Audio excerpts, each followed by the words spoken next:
할렐루야, 반갑습니다. 우리 옆에 성도님과 인사하실까요? 광야를 잘 이겨냅시다.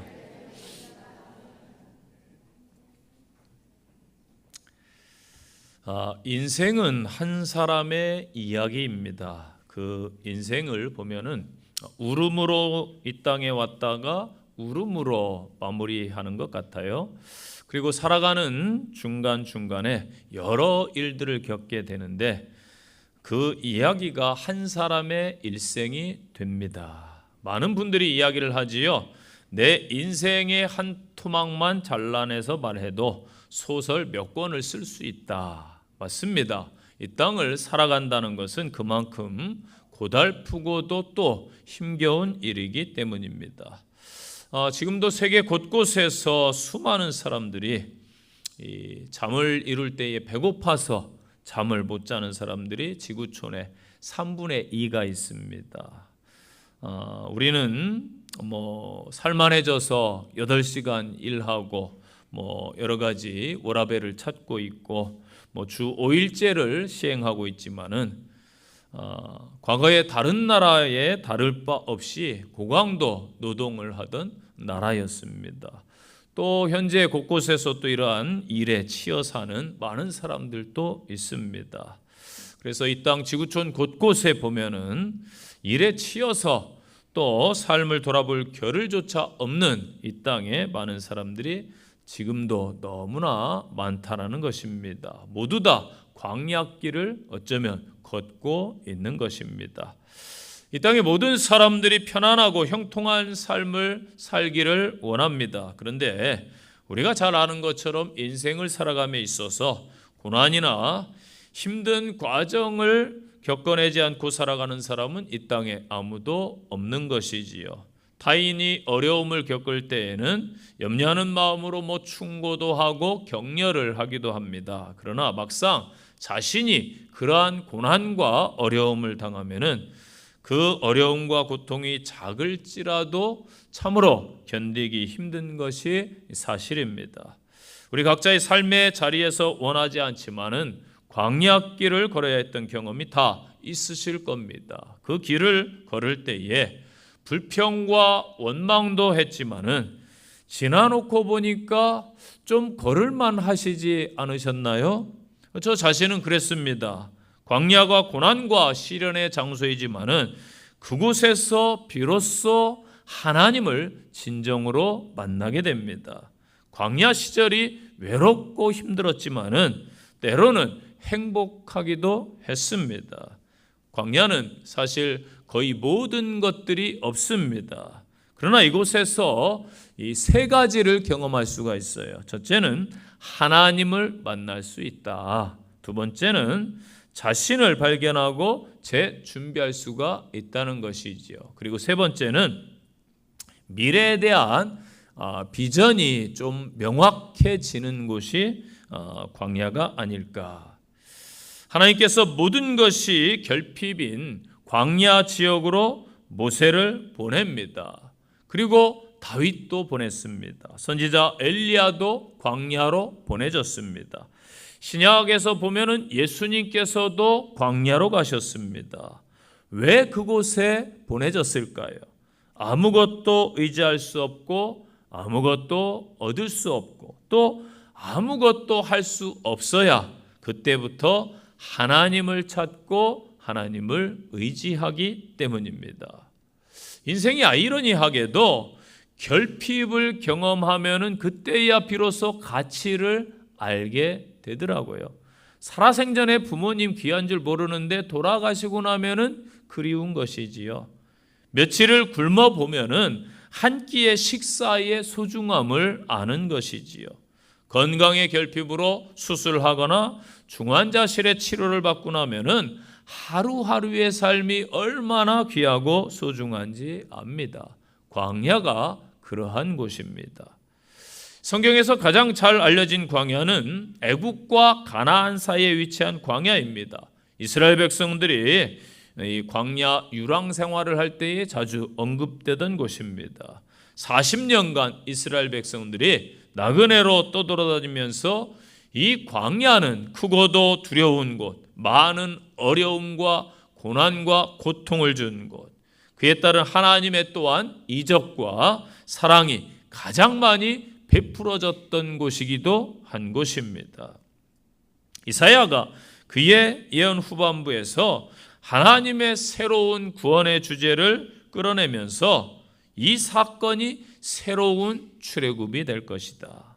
포로된 땅을 떠나서 이제 이스라엘 백성들이 예루살렘 땅으로 돌아오는데 다시 한번 적막한 광야를 통과해야 되는 것입니다. 예전의 출애굽에서 그랬듯이 하나님께서 사막에 길을 내실 것이고 또 백성들의 타는 갈증을 해결해 주시기 위해서 강물을 예비해 주실 것이다 말씀해 주고 있습니다. 광야가 죽음의 자리였지만 이스라엘 백성들은 그곳에서 생명을 유지했습니다. 광야가 고달픔과 병듦과 목마름과 괴로움의 자리였지만은 이스라엘은 그 모든 길을 견뎌냈습니다. 이스라엘의 옷과 신발이 헤어지거나 닳지 않았습니다. 모든 것이 부족한 그곳이었지만은 하나님께서 그들과 함께 계셨기 때문에 그들에게는 아무것도 아쉬운 것이 없었던 것이지요. 이스라엘의 광야 체험은 그들 매일매일의 생활을 통해서 하나님의 신실하심을 경험하는 것입니다. 그들은 가나안 약속의 땅 그곳에 들어가기 위해서 광야를 거쳐야 했고 그들에게 많은 깨우침과 가르침을 준 것입니다. 이스라엘이 바벨론의 포로가 되어서 현재까지도 고난을 당하고 있습니다. 너무나 고역이고 힘이 듭니다. 이러한 고통을 당하고 있는 이스라엘 백성에게 선지자를 통해서 하나님께서 회복을 시켜주겠다 하시는 말씀이 오늘 본문의 말씀인 것입니다. 하나님께서 이스라엘을 위해서 돌짝밭과 모래밭에 물을 대어서 옥토가 되게 해주시겠다. 거기에 나무를 심어 열매를 먹게 하시겠다. 살기 좋게 해주시겠다고 약속을 주고 있습니다. 현재 우리 믿음의 성도들도 이스라엘 백성들처럼 삶에서 광야의 한가운데 머물러 계실 수도 있습니다. 고난의 현장에서 치열하게 처절하게 싸우는 분들도 계실 것입니다. 오늘 말씀을 통해서 광야 가운데서 하나님의 은혜를 깨닫는 귀한 복이 임하시기를 바랍니다. 첫 번째 주시는 말씀, 광야는 기다리는 곳이다. 17절 보세요. 가련하고 가난한 자가 물을 구하되 물이 없어서 갈증으로 그들의 혀가 마를 때에 나 여호와가 그들에게 응답하겠고 나 이스라엘의 하나님이 그들을 버리지 아니할 것이라. 아멘. 가련하고 가난한 자가 기갈 중에 있어요. 물을 구하는 게 우리의 인생 아닙니까? 광야는요, 물을 구할 수도 없어요. 고통이 있는 곳이지만은 하나님께서 역사하시는 곳인 줄로 믿습니다. 출애굽한 이스라엘 백성들이 기적적으로 홍해를 건너고 바로 가나안 땅으로 들어갈 줄 알았어요. 그런데 그들을 모세가 안내한 곳이 어디예요? 마주하기도 싫은 광야였습니다. 무려 그 광야길을 1년도 아니고 40년 세월을 걷게 하셨어요. 이스라엘이 광야길을 걷게 된 주된 이유는 그들의 불순종 때문입니다. 그럼에도 불구하고 그들은 하나님의 온전하신 뜻을 이해하지 못했습니다. 가정에서 부모와 자녀가 왜 힘듭니까? 서로 이해할 수 없으면은 힘이 든 거예요. 부부간에 왜 힘듭니까? 서로 이해할 수 없으니까 힘든 거예요. 이스라엘도 하나님의 온전하신 뜻을 모르니까 힘겨운 것입니다. 광야길을 가게 하신 온전하신 뜻을 이해하면은 한결 가벼워지는 것이지요. 현재 저와 여러분의 삶에서도 마찬가지라고 봐요. 하나님의 더 큰 계획과 더 큰 뜻이 있음을 기억하는 믿음의 성도들이 되시기를 바랍니다. 이 신앙에서 인내가 중요합니다. 우리는 그 예수님 시대 초대교회부터 지금까지 주님의 약속, 내가 다시 오마, 재림의 약속을 기다리고 있어요. 그래서 이 땅의 성도들은 대단한 존재들입니다. 성경의 위대한 인물들은 다 기다림의 사람들이었습니다. 모세를 보세요. 스스로 하나님께서 왕궁에서 40년간 잘 준비시켰습니다.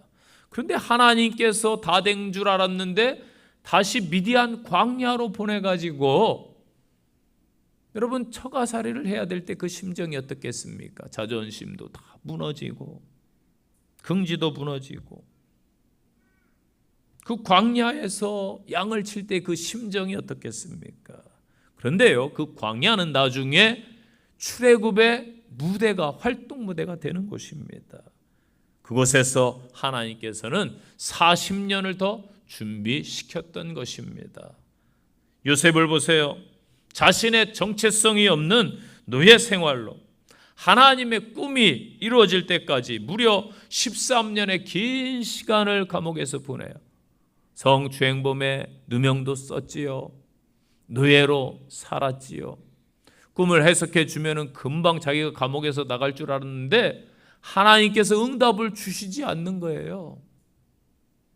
그래서 그 긴 시간을 감옥에서 보냈잖아요. 다윗 보세요. 하나님의 기름 부음을 사무엘 선지자를 통해서 받았어요. 왕이 될 거라는 것이지요. 또한 적장 골리앗을 물리쳤음에도 불구하고 사울 왕의 시기와 보함으로 사울의 추격을 피해서 도망쳐야 됐어요. 그래서 광야에서 10년이 넘는 세월을 보내야 됐습니다. 왜 하나님께서는 이들 신앙인들을 광야로 내몰았을까요? 왜 힘든 인고의 시간을 보내게 했겠습니까? 이유는 간단합니다.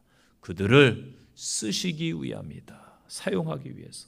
하나님께서 쓰실 수 있도록 준비되기 위함이었습니다. 사람의 생각이 아니고 하나님의 뜻과 하나님의 생각이 중요한 줄로 믿습니다. 기다림 어때요, 여러분? 지루하지요. 음식점에서도요, 음식이 조금만 늦게 나오면은 조바심이 생겨요. 약속 시간에 갔는데 약속한 사람이 늦게 오면은 조바심이 생겨요. 기다림은 힘든 겁니다. 그래서 많은 사람들이 기다리지 못하고 성급하게 행동하다가 실패를 경험하지요. 현대인들이 잘 기다리지 못해요. 지금 한국인들 저는 미래가 좀 걱정됩니다. 우리 젊은 부모님들 30, 40대 부모님들 잘 들으세요. 유럽이나 이런 데서는 아이들 취약 전 아이들에게 휴대폰 주지 않습니다. 법령으로 만들고 있어요. 왜냐하면 이 휴대폰 전자파가 전두엽을 망가뜨려 가지고 사고 능력을 막아요. 그러니까 요즘 아이들이 막 급하고 성격 있고 이런 이유가 다 있는 거예요. 심지어 어떤 나라는 초등학생에게까지 법안으로 만들어서 휴대폰을 사용 못하게 하고 있습니다. 저는 현대판 선악과가 아닐까라는 생각도 해봤어요. 그러니까 요즘 시대 보세요. 조금만 지체되어도 막 싸움이 나요. 그게 싸울 일인지 모르겠어요. 난리가 납니다.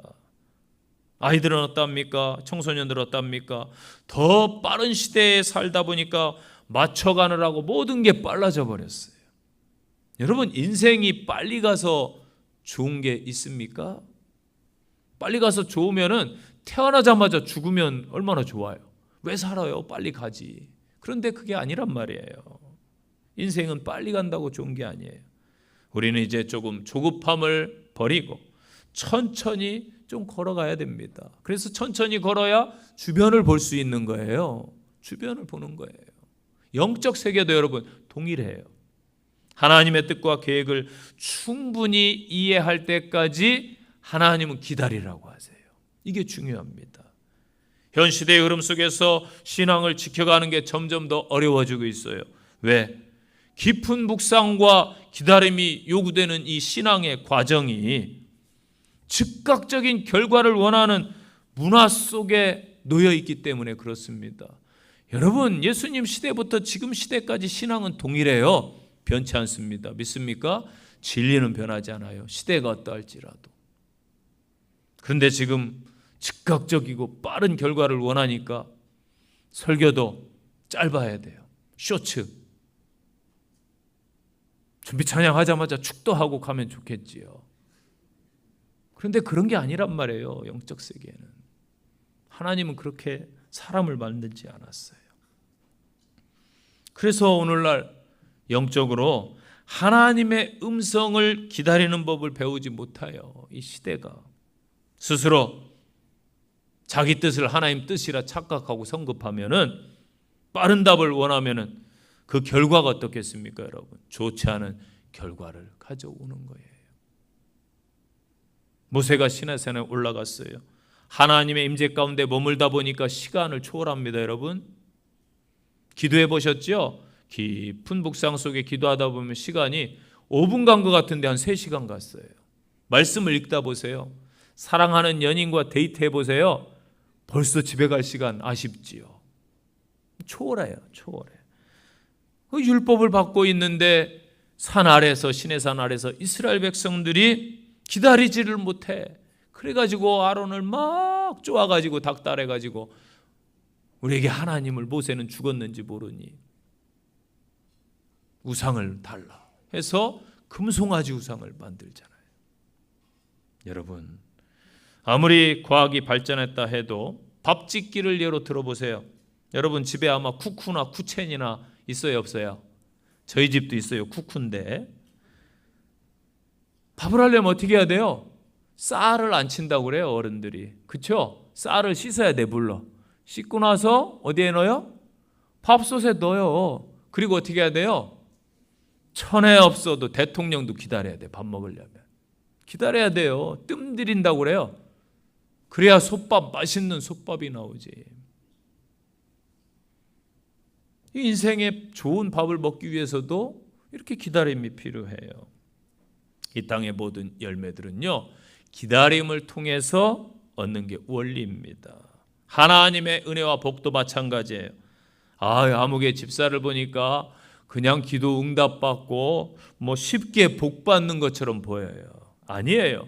그동안 아무개 집사님이 눈물로 하나님 앞에 심은 게 있기 때문에 때가 되어서 하나님이 열매로 주신 거예요. 응답으로. 믿습니까?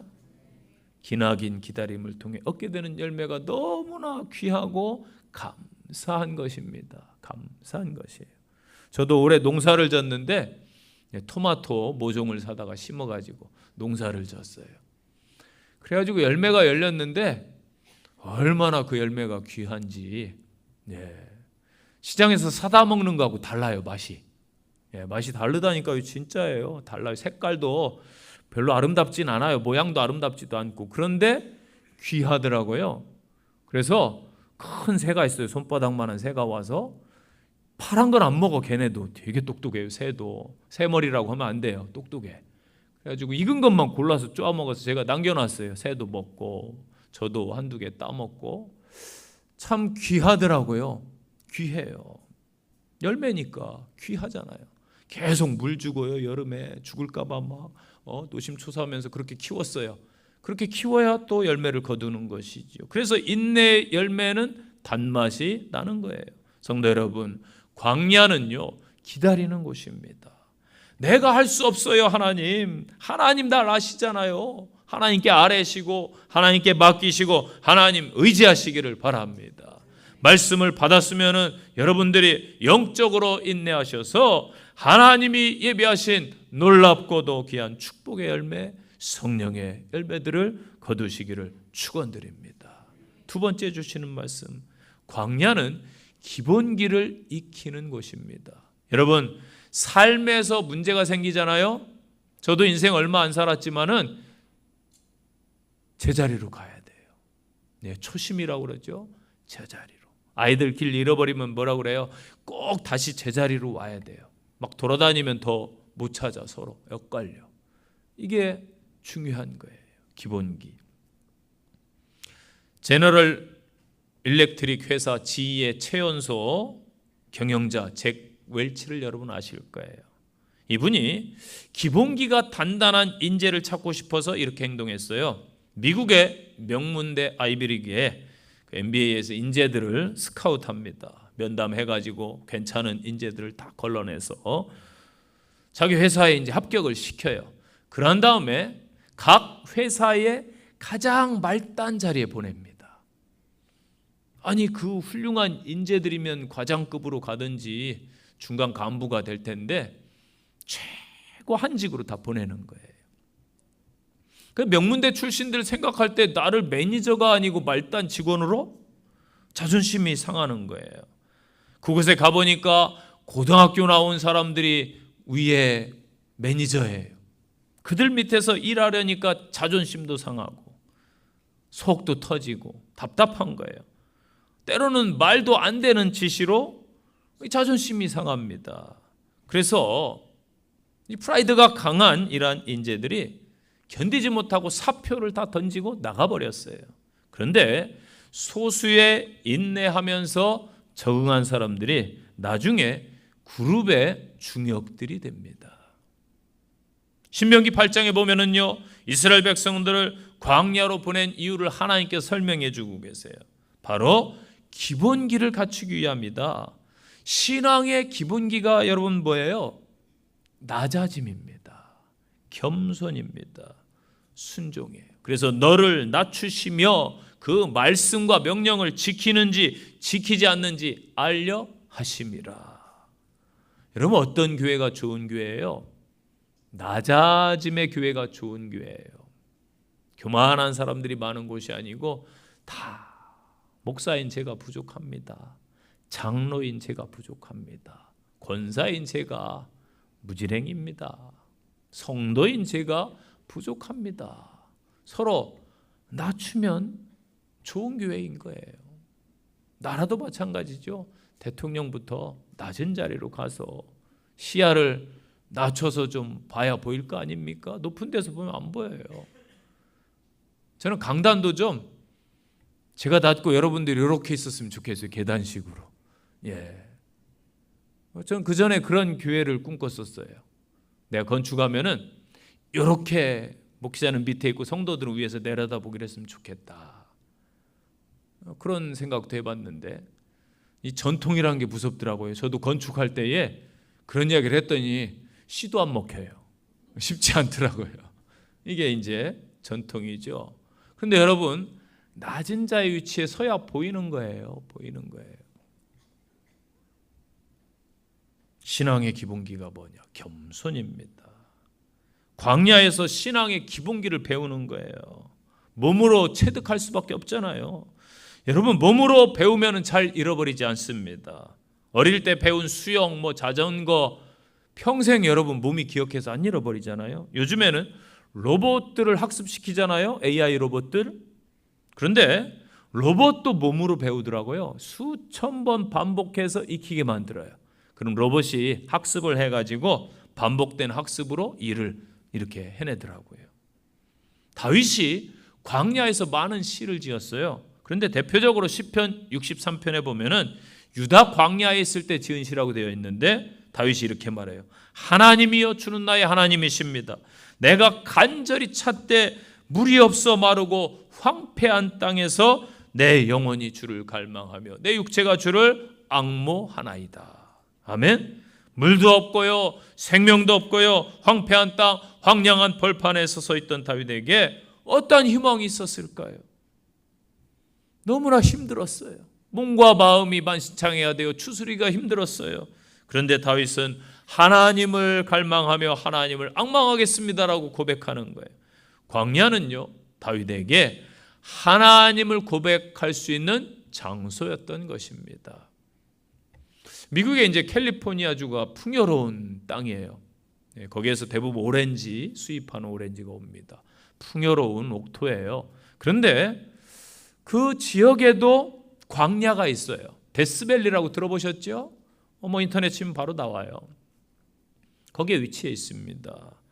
데스밸리가 뭐예요? 죽음의 땅, 죽음의 계곡 아닙니까? 생명이 살 수 없는 수천 년간 광야입니다. 그런데요, 한 2005년도에 수많은 폭우가 비가 내렸어요. 계속해서 오랫동안. 사막은 비가 안 오는 곳이니까 사막이잖아요. 그런데 그 비가 내렸는데 그 이후에 놀라운 일이 벌어졌어요. 그 지역의 데스밸리 지역에 수많은 이 야생화가 피어나가지고 장관을 이뤄서 식물학자들이 깜짝 놀래고 해외 토픽이 됐던 적이 있어요. 깊이 잠들어 있던 죽은 것 같던 씨앗이 물이 부어지니까 생명이 폭발한 거예요. 저와 여러분의 삶에서도요, 지금 죽은 광야에 거하고 있지만은 하나님의 은혜의 단비가 부어지면은, 성령의 단비가 부어지면은 잠자던 생명도 다시 회복되고 살아나고 꽃이 피고 열매가 맺을 줄로 믿으시기를 바랍니다. 성도 여러분은 신앙의 기본이 무엇이라고 보십니까? 제가 볼 때 신앙의 가장 기초는 하나님의 말씀이에요. 그 말씀을 따르느냐 따르지 않느냐, 즉 순종하느냐 불순종하느냐지요. 신명기 8장에서 하나님께서 이스라엘을 때로 낮추시고 때로는 줄이게 하시고 때로는 만나를 주어 먹게 하신 이유를 사람이 떡으로만 사는 것이 아니요 하나님의 말씀으로 살아감을 가르쳐주려 합니다 말씀하고 있습니다. 막말로 여러분, 이스라엘이 무엇이 잘났어요? 노예 생활 400년 무슨 훈장입니까? 얼마나 못났으면 노예 생활을 한단 말이에요. 한국도 대한민국 이러지만은 역사를 보세요. 외세의 침입, 맨날 침입받고, 몽골에 400년간 우리도 지배를 받았어요.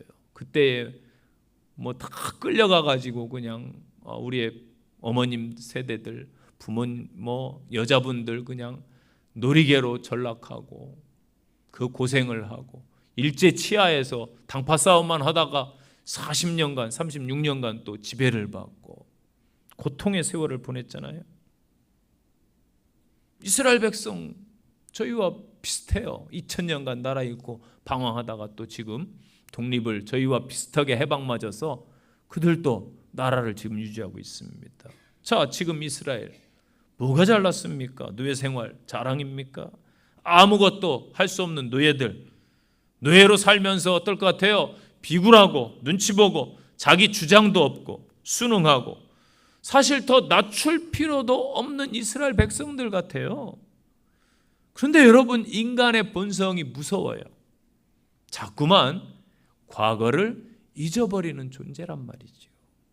하나님에 대해서, 모세에 대해서 불평하고 원망하고 불순종하지 않습니까? 저와 여러분은 어떻습니까? 크게 다른가요? 하나님의 은혜가 아니면 하루하루 살아갈 수 없는 존재예요. 연약하고 죄인이었고 소망이 없던 존재를 하나님께서 구원해 주시고 천국 백성 삼아 주셨으면 얼마나 감사해야 됩니까? 오늘 성전에 나와서 예배함이 감사가 아닌가요? 하루하루 살아가심이 감사가 아닌가요? 그런데 뭐가 그렇게 대한민국에 불만이 많은지 모르겠어요. 성도들조차도 불만이 많습니다.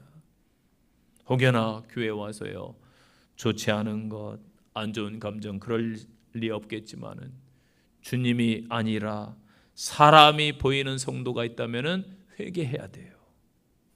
마귀에게 틈을 내어주면 안 되는 것입니다. 하나님의 말씀 앞에 아멘으로 순종하는 성도들이 되시기를 바랍니다. 그리할 때에 여러분의 삶에 하나님의 놀라운 역사, 은혜가 부어질 줄로 믿습니다. 하나님께서 광야길을 걷게 하신 것은요, 이러한 우리의 본성과 자아를 깨트려서 삶을 변화시키기 위함입니다. 하나님의 말씀 앞에 순종케 하기 위함입니다. 신앙의 기본인 하나님의 말씀을 앞세우고 가는 인생이 되면은 하나님의 말씀이 시편 말씀처럼 우리의 어두운 인생길을 비춰주는 밝은 빛이 될 줄로 믿습니다. 광야에서 또 한 가지 배울 기본기가 뭐냐면은 하나님만 의지하기입니다. 18절 보세요. 내가 헐벗은 산에 강을 내며 골짜기 가운데 샘이 나게 하며 광야가 못이 되게 하며 마른 땅에 샘 근원이 되게 할 것이라. 아멘. 하나님만 의지하시면은 모든 것을 하실 수 있는 전능하신 하나님이 일하시는 줄로 믿습니다. 19절 말씀처럼 광야에서요 백향목과 시띠나무가 자라요 화석류와 들감람나무가 사막일지라도 소나무와 황양목을 자라게 하실 줄로 믿습니다. 광야이니까 인간이 할 수 있는 것은 아무것도 없어요. 내려쬐는 태양빛 막을 수 있어요? 극한으로 떨어지는 광야의 밤 추위를 막을 수 있어요? 광야에서는 더군다나 먹을 것도 구할 수가 없어요. 이러한 극한 환경에서 이스라엘 백성들이 깨달아야 될 것은 바로 도우시는 하나님께서 없으시면 안 된다는 거예요. 저와 여러분 광야의 한가운데 내던져질 때에 정말 아무것도 할 수 없다고 느껴질 때에 그때 하나님 붙잡고 하나님 의지하는 훈련을 하시기를 바랍니다. 하나님께서 구름기둥 불기둥 만나 매출하기로 역사할 줄로 믿습니다. 아무것도 할 수 없을 때 불평과 원망하지 말고요, 차라리 침묵하세요. 뒤에서 애굽의 체정에 막 군대가 추격해오고 이스라엘 백성들이 앞으로 나가려고 보니까 거친 파도 홍해 바다가 가로막고 있잖아요. 이 기막힌 현실 앞에서 모세가 뭐라고 그래요? 이스라엘 백성들을 향해서 너희는 가만히 있으라 명령합니다. 히브리어로 하라시, 너희는 입 다물어, 이 말입니다. 침묵해, 입을 다물어. 명령형으로 되어 있어요. 내가 침묵한다라는 것은 하나님께 맡긴다는 거예요. 하나님만 붙잡고 하나님만 의지하는 거예요. 세상의 방법을 내려놓고. 우리가 믿는 하나님은 어떤 하나님이십니까? 우리를 앞서 인도해 가시는 하나님이십니다. 지금까지 누가 여러분을 이끌어 주셨어요. 살아계신 하나님, 역사하시는 하나님, 전능하신 하나님, 공급해 주시는 하나님, 그 하나님만 의지하는 것이 신앙의 기본 중에 기본입니다. 내 신앙의 자리를 굳게 지키면서 하나님의 약속을 붙잡고 조용히 하나님을 바라보십시오. 그분만 의뢰하십시오. 하나님이 여러분 곁에 계십니다. 우리 하나님이 일하실 줄로 믿습니다. 세 번째, 광야는 확실해지는 곳입니다. 여러분, 고난 가운데 처해 봐야 친구를 알 수 있어요. 가족도 알 수 있고요, 주변인도 알 수 있어요. 그래서 광야는 확실해지는 곳이에요. 내 신앙이 이것밖에 안 됐구나. 광야 가운데서요, 저도 인생의 광야를 20대 때 너무 일찍 겪었어요. 그때의 제 신앙이 바닥남을 경험했어요. 내 신앙이 이거밖에 안 되는구나. 막 하나님 앞에 원망하고. 지금도 여러분, 저는 목회자지만 여러분이 저보다 더 신앙이 좋을 수 있어요. 훌륭한 목회자 아닙니다. 좋은 신앙 아니에요. 광야에 가면은 이제 확실해져요. 20절, 무리가 보고 여호와의 손이 지으신 바요 이스라엘의 거룩하신 이가 이것을 창조하신 바인 줄 알며 함께 하리며 깨달으리라. 아멘. 광야의 특징이 여러분 뭐예요? 불확실성이에요. 광야는 배고프죠, 춥죠, 들짐승의 위협이 있죠, 자연재해의 위험 등이 있죠. 무엇 하나 확실하지가 않아요. 사람의 삶에서 명확하지 않은 것만큼 불안한 것도 없어요. 저는요, 그래도 계획적인 사람이라 확실한 걸 좋아합니다. 두리뭉실한 것을 좀 싫어하는 편이에요. 그런데 광야에 서면은 시간이 어떻게 흘러가는지, 먹을 것은 없는지 있는지, 가는 방향이 이게 옳은지 맞는지 모든 게 명확하지 않단 말이에요. 이러한 생활을 하면서 확실성을 깨달아가는 곳이다. 인생이 늘 불확실성이 있죠. 가변적이에요. 어제와 오늘이 빠르게 변화합니다. 어제 좋았던 게 오늘 좋은 게 아니에요. 지금 시대를 보세요. 왜 그럴까요? 우리가 사는 인생이 광야이기 때문입니다. 그래서 광야에서는 기억하세요. 절대로 광야에서는 변하지 않는 것을 바라봐야 돼요. 변하지 않는 것을 보고 가야 돼요. 믿습니까? 그래서 광야에서 하나님을 만나야 될 줄로 믿습니다. 사도 바울이 다메섹에서 예수님을 체험하잖아요. 그럼에도 불구하고 그는 아라비아 광야로 가요. 광야의 그 3년의 시간 동안 그곳에서 하나님을 만남으로 자신의 비전을 정립해요. 나를 이렇게 교육시키고 바리새인이 되게 하시고 핍박자로 이렇게 또 사용하신 것은 전도자로 쓰시기 위함이구나. 세계 선교를 위해 내 몸 일생을 바쳐야 되겠다. 비전을 확립합니다. 광야에서요, 사람의 문, 세상의 문은 다 막히고 닫히게 돼요. 그렇기에 하늘의 문이 열리는 줄로 믿습니다. 빌리 그레이엄 목사님, 유명한 목사님 아시죠? 그분이 노년에 그러한 고백을 했어요. 내가 좀 더 하나님과의 깊은 만남을 가져야 했다. 여러분, 전 세계에서 빌리그레암 목사님만큼 칭송받는 목사님이 어디 있어요? 위대한 전도자가 어디 있어요? 그런데 그분이 노년에 그런 고백을 했어요. 좀 더 하나님과 친밀한 교제를 쏟아야 했다. 단순히 사역의 성공이 활동이 아니라 하나님과의 깊은 관계에 있음을 보여주는 것이지요. 빌리그레암의 이러한 고백은 오늘날 우리에게도 중요한 메시지를 던지는 거예요. 바쁜 일상과 삶 속에서 하나님과의 개인적인 교제와 기도의 시간을 놓치기 쉽지요. 결국 중요한 것은 하나님과의 관계라는 거예요. 이사야 43장 19절에 보면은 보라 내가 새 일을 행하리니 이제 나타낼 것이라 너희가 그것을 알지 못하겠느냐 반드시 내가 광야의 길을 사막의 강을 내리라. 아멘. 이스라엘 백성들이 바벨론 포로에서 귀환할 때 광야를 거쳐왔어요. 바벨론 자체가 광야인데 또 광야를 거쳐서 고국에 가야 됩니다. 그게 지금 이 상황인 거예요. 이사야서 본문에. 그런데요, 중요한 것은 이 광야를 통해서 하나님의 살아계심을 체험하는 거예요. 그래야 광야를 또 지역을 거쳐서 가면은 자기들이 살던 고국 땅, 폐허된 이스라엘 땅, 그 광야에서 하나님의 능력을 의지하고 살아갈 것 아닙니까? 광야에서 하나님의 살아계심을 체험하는 것이죠. 그래서 인생에서 여러분, 광야를 거친 자와 건너뛴 자들은 차이가 있단 말이에요. 혹 여러분 지금 광야에 계셔도 유익이 될 거라고 믿으시기를 바랍니다. 성도 여러분, 현재 홀로 메마른 광야길을 지나고 계신가요? 옆에 아무도 없는 것 같죠? 기도해도 응답도 없는 것 같고 인간관계는 꼬이기만 해가고 경제적 어려움도 있고 병든 몸으로 낙심하고 지쳐 계신 분들, 반복되는 실패 속에서 힘들어하는 분들 계시지 않습니까? 2700년 전에 이사야 선지자를 통해서 이스라엘을 향하여 하나님이 말씀하세요. 광야에 꽃이 필 것이다.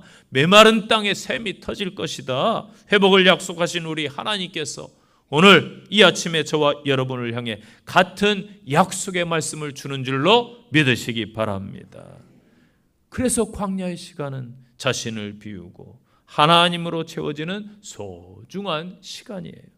하나님의 손길을, 그 은총을 깨닫는 곳이 바로 광야입니다. 우리도 광야 가운데서 하나님의 은혜를 구하는 성도들이 되시기를 바랍니다. 우리 함께 한번 고백해 볼까요? 너의 가는 길에 우리 함께 찬양으로 우리의 신앙을 고백해 보겠습니다.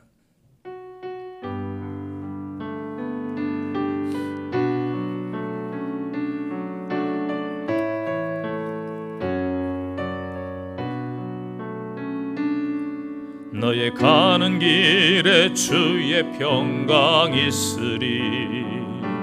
평강의 왕 함께 가시니 너의 걸음 걸음 주 인도하시리. 주의 강한 손 널 이끄시리. 너의 가는 길에 주의 축복 있으리. 영광의 주 함께 가시니 내가 밟는 모든 땅 주님 다스리리. 너는 주의 길 예비케 되리.